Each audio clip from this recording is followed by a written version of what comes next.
Hello, this is Debbie Greenlaw from Floor and Fiber.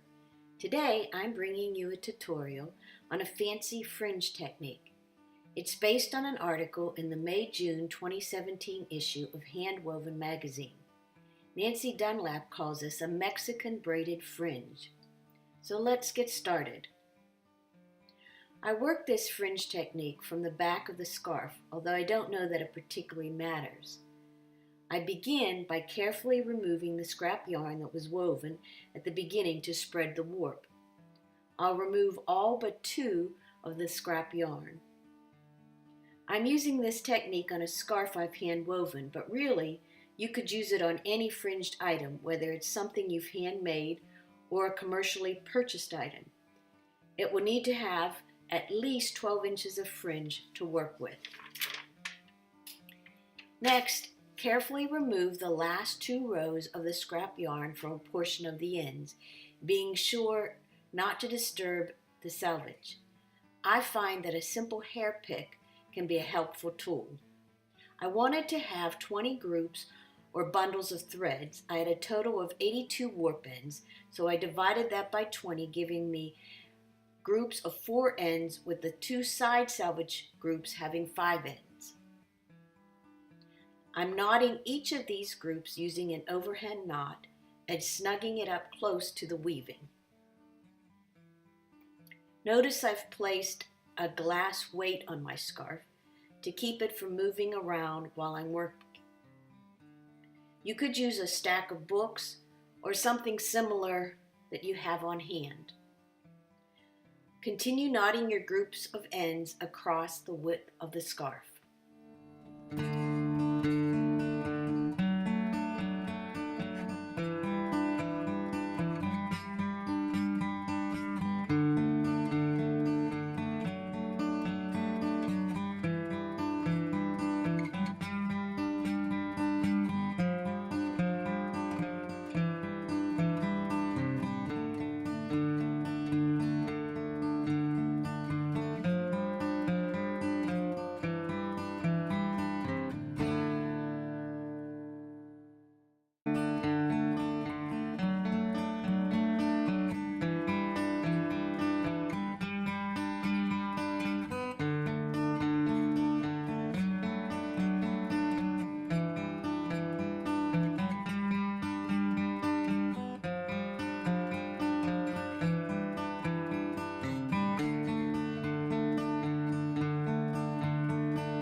Next, I'll braid each group for 4 inches.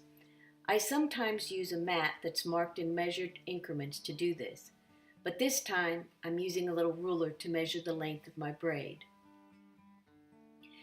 So our selvage groups have 5 threads in them. I paired 2 threads together to act as 1 strand, and then used the 5th thread on its own to make a 3-strand braid.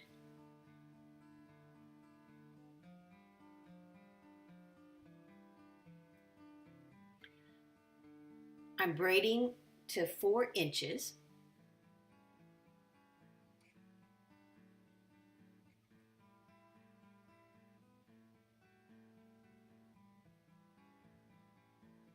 Now this group has 5 in it, but the remaining groups have 4 threads in them, so you'll pair 1 of 2 threads and then 2 single threads together to make your 3-strand braid.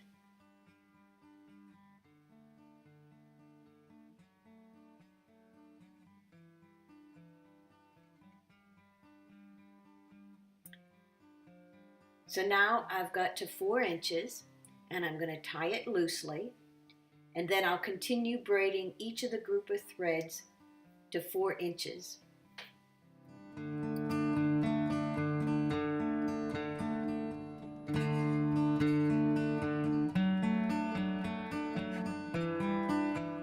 Next comes the interlacement, and this can be a little bit confusing.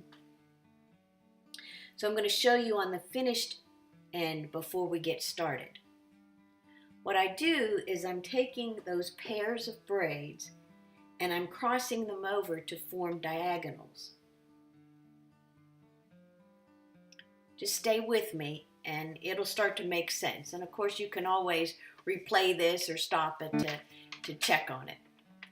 So what I've done to make this a little easier is I made a diagram so I knew exactly which braids were paired. So to start off with, the side pairs are a little bit different. We're going to take braid number 2 and we're going to tie it to braid number 1 at 1 inch. And I'll be using an overhand knot to join them. So I'm measuring 1 inch from the edge of the scarf, and then I'm adjusting it until I'm satisfied with the placement.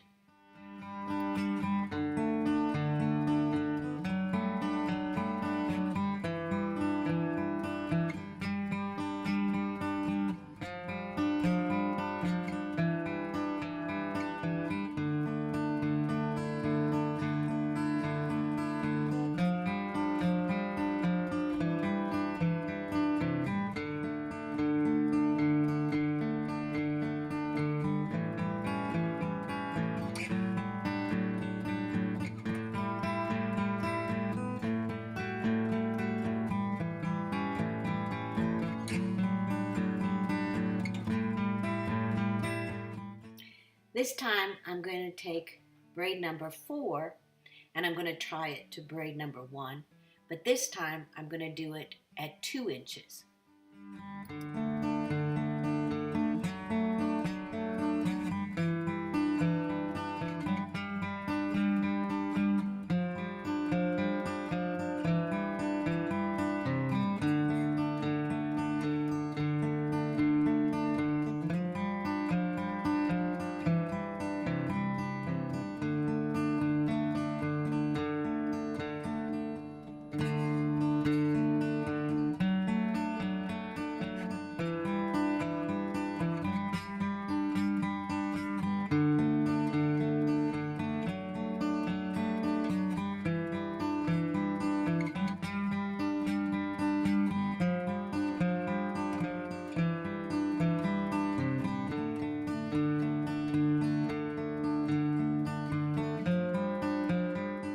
Finally, I'm going to take braid number 6 and I'm going to tie it to braid 1 at 3 inches.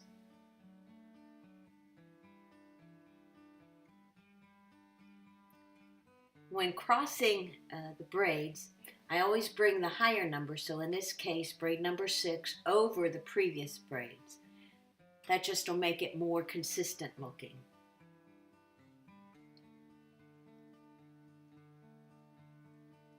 Now as you continue across the remaining braids, you're only going to have 1 interlacement or 2 braids tied.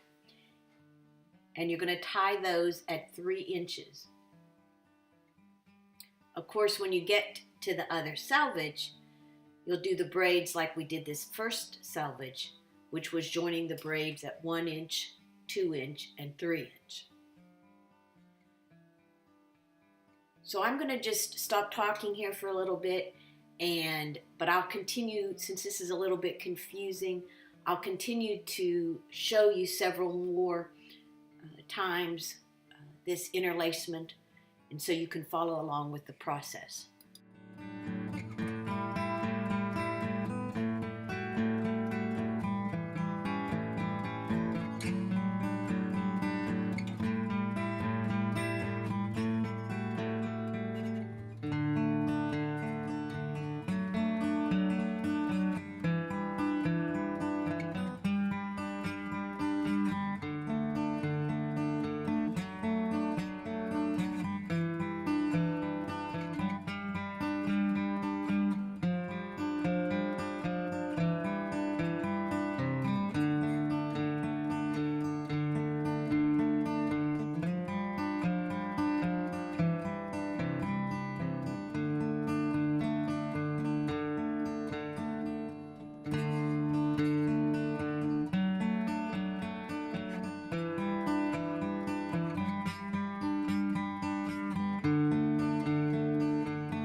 Now it's time to add our beads. So to do this, there's first going to be a braid down for 1 inch, and then we're going to add 2 beads. So on the end pieces, you'll have some previously braided that were a little longer, and so, but you'll want to unbraid back or undo the braid back till you get 1 inch in length.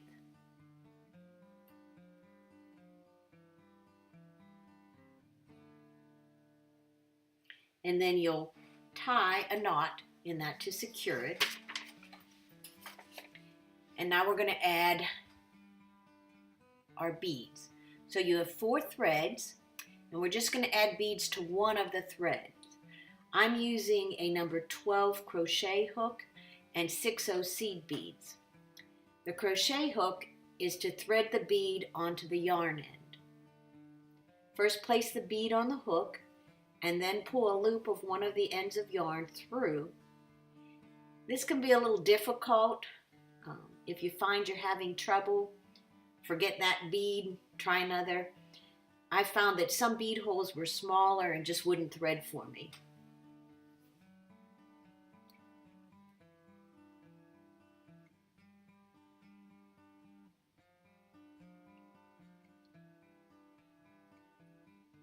So once you have your 2 beads threaded, you'll take all 4 ends, tie an overhand knot, and this will secure the beads to the fringe.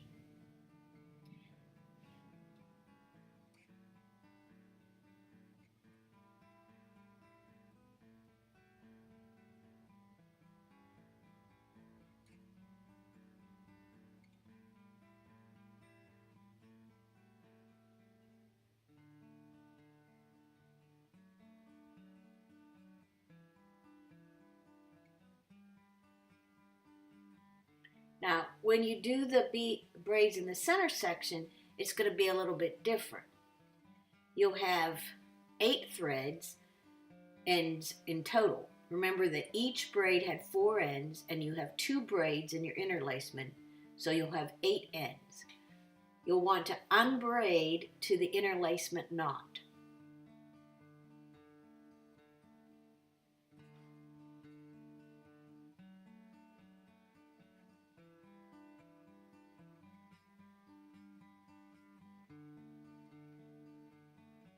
All right, take the first 3 threads and braid them to 1 inch.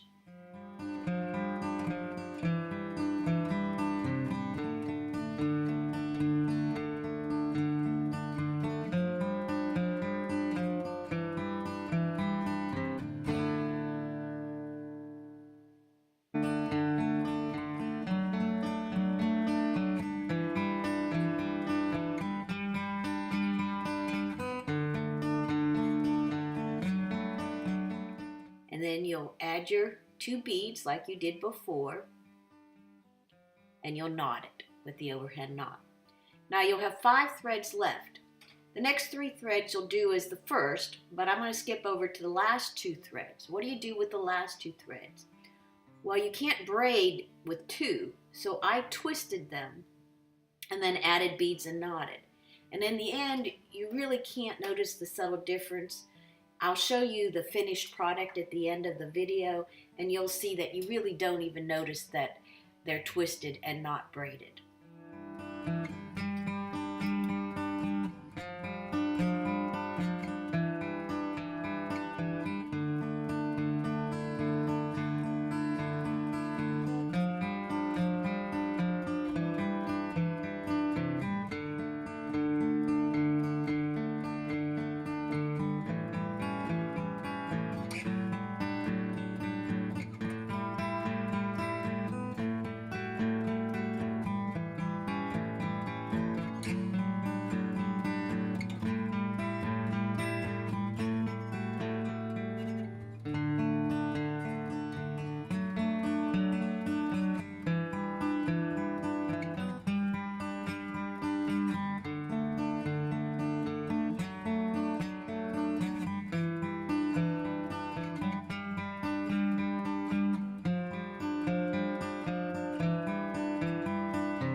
almost done. We just need to tidy up the ends.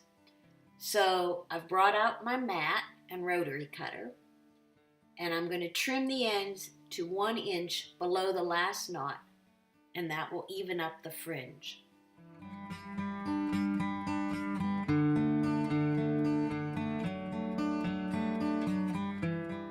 And there you have it, your beautiful, fancy braided fringe.